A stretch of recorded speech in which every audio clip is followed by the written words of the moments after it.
Look at some Illuminati movie symbolism. Let's jump right in. This is from the new Star Trek movie Into Darkness, and over Spock's shoulder there you can see the 9 embedded in the 11. You can see the 2 towers and the 9 inside, subtle 9/11 reference there. Then on a scene with a photon torpedo you can see CF6660. So there's a little embedded signature from the Illuminati right there for you. I'm not religious, but they are, and they put this in every chance they get. At the end of this movie, it said March 22nd, which is 322, which is Skull and Bones Society, and the spring solstice. They are also giving you their signature, which is a Heil with the hand up, and the single eye symbolism, which is another Illuminati giveaway.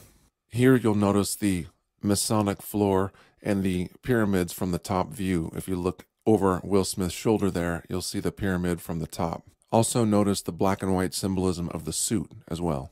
Here you'll see those pyramids from the top again with a clock that says 9/11. Notice the paper the man is holding there from Men in Black 3. It says a control post moon, which is interesting if you think about the hollow moon theory, or possibly what Stanley Kubrick was trying to communicate in 2001: A Space Odyssey, with frequencies coming from the moon to change our perception of reality. And they included this visual from the moon to give us an example of what the dark side of the moon could look like. Yes, it's simply a top view of a baseball field, but if you look closely, you'll see the Masonic compass and rule. Men in Black 3, brought to you by the Freemasons.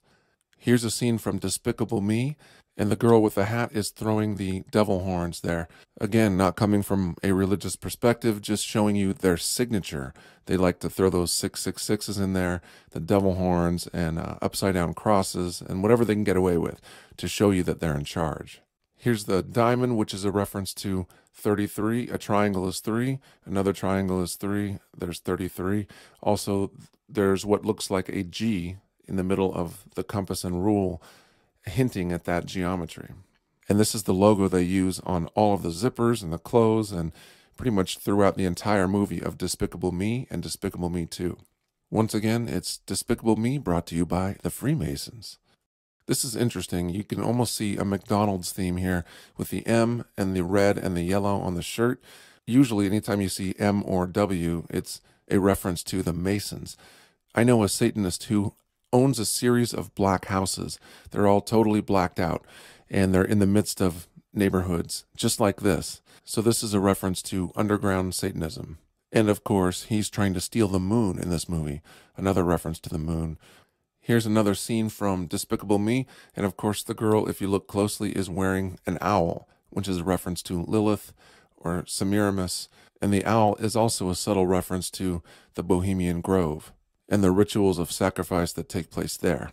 Here's a short scene from Iron Man 3, and who does that look like? Yep, and the plot is about a terrorist who is really a phony and an agent or just an actor, and he's working for the system. Iron Man 3 also has a great deal of symbolism and predictive programming around mind control and drones as well. Then also this shot right here that says MK42. Not only is 42 a very occult number, but you see the ever-present MK, which refers to mind control, K being the German K. But the more recognizable reference here is MK Ultra. You can see another MK reference here with a machine that looks like a mind control machine, and you see the letters MK right there. And here's the main character of the movie Epic, and her name is MK, Mary Catherine, but she goes by MK, and they make a point of that over and over in the film. If you look closely, you'll also see an owl, a reference to Bohemian Grove and the Semiramis figure, and also a butterfly, which is referencing Monarch programming and MK Ultra. And these are unicorns, I'll give you that. But even for unicorns, that's pretty scantily dressed right there for a kid's show.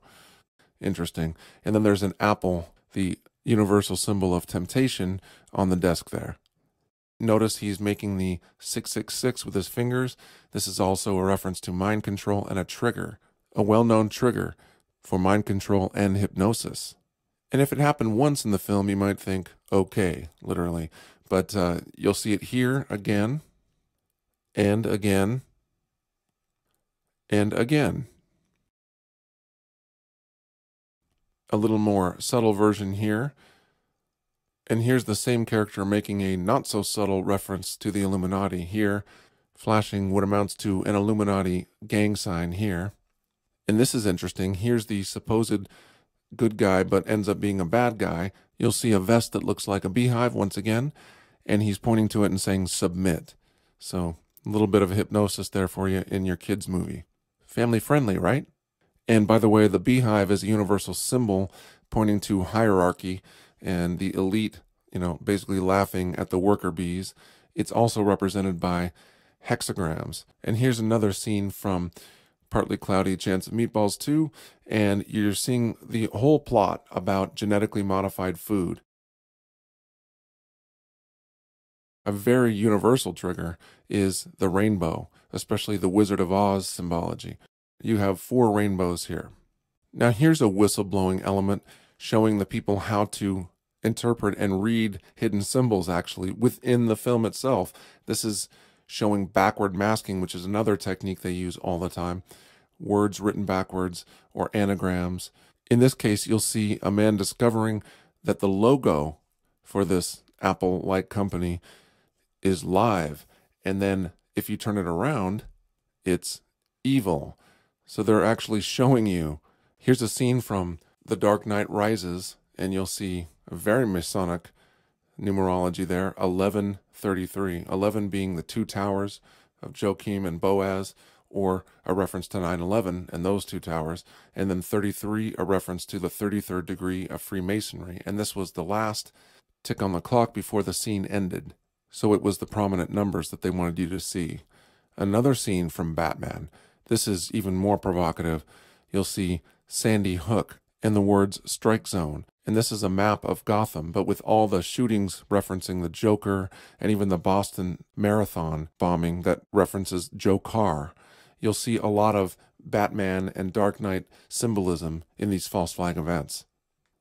This is Monster High, which is an extremely Illuminati mind control cartoon that is targeted toward young women. Here's another example of the dollification of young women. Here's a picture from Monsters High, and it looks like an Eyes Wide Shut party, veritably. The Masonic black and white checkered floor in a huge Rothschild-looking mansion. It looks like a scene from Eyes Wide Shut, actually. I'm not here to be a moralist, and I'm not claiming to be right about all of these symbols, but you have to admit there's quite a few in here that seem awfully suggestive. Here's another Monster High picture with the owl prominently displayed. Here's another reference to the owl from a kid's cartoon called Gravity Falls. It's a Disney show. Disney is heavily entrenched and involved in this mind control and also Illuminati symbolism. And look at the carpet or the rug that the kids are walking on in Gravity Falls. You'll see the all-seeing eye in the pyramid. You'll also see the man behind the counter wearing a Shriner's fez, which is, of course, a Masonic reference to the 32nd or 33rd degree of Freemasonry. Here's more references to the all-seeing eye from Monsters University. And here's another M in the logo. You'll see them everywhere. W's and M's you'll see. And again, W is just an upside-down M. They use the backward masking thing. They do this all the time. You'll see the triangles below, which is referencing 33. You'll see the M, which is referencing Mason. And you'll see the all-seeing eye in the logo itself. And finally, I'll leave you with this. Another reference to 33 and the triangles embedded in the roof there. And you'll see we scare because we care, which is also an allusion to the fact that they use fear as their greatest control. Ordo ab chaos, which is order out of chaos. So this is just some of the symbolism that I found in various movies, kids' movies, and also full-length feature Hollywood films. And keep your eyes peeled because they hide it in plain sight, my friends.